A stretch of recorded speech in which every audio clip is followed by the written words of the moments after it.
নলবাৰীৰ শ্বহীদ মুকুন্দ কাকতি অসামৰিক চিকিৎসালয়ৰ পূৰ্বৰ মৰ্যাদা আৰু পৰিসৰ ঘূৰাই দিয়াৰ দাবীত আজি পুনৰ প্ৰতিবাদ।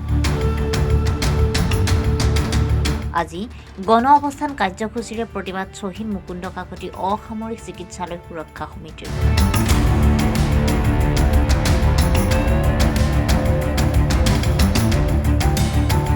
নলবাৰী জিলা যুটীয়া স্বাস্থ্য সেৱা সঞ্চালকালয়ৰ কাৰ্যালয়ৰ বাহিৰত অৱস্থান প্ৰতিবাদকাৰী।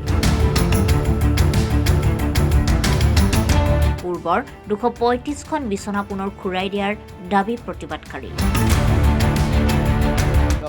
সুৰক্ষা সমিতিয়ে 235খন বিচনাযুক্ত চিকিৎসালয়খনৰ পূৰ্বৰ মৰ্যাদা আৰু প্ৰশিক্ষণৰ আন্দোলন কৰি আছে আৰু এই চৰকাৰখনে বিশেষকৈ স্থানীয় মন্ত্ৰী তথা বিধায়ক জয়ন্ত মল্লবৰাই উপাদং মাৰি 110খন ৰাইজৰ দাবী নত কৰিছিল। কিন্তু তেওঁ নলবাৰী ৰাইজক অভুৱা ভৰালে যে আজিৰ দিনত 110খন বাট কাগজে কলমে এখনো বিচনা নাই।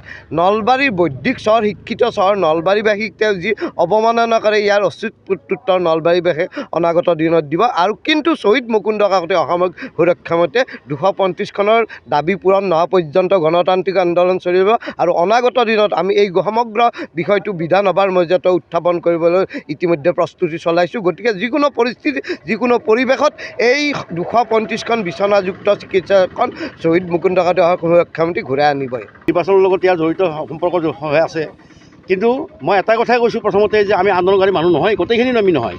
আমি বাধ্য কৰি ওলাই আহিছোঁ। এইবিলাক শ্ৰমজীৱী এসাঁজ খালে এসাঁজ খাবলৈ ভাত নাই তেওঁলোকৰ অৱস্থাটো চৰকাৰে অলপ চিন্তা কৰা উচিত।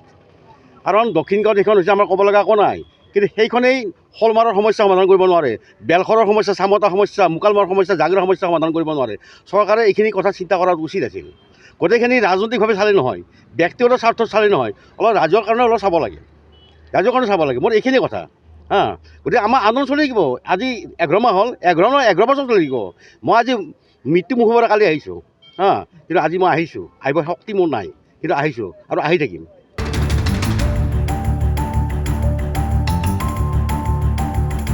Bureau report B24 Assam north east.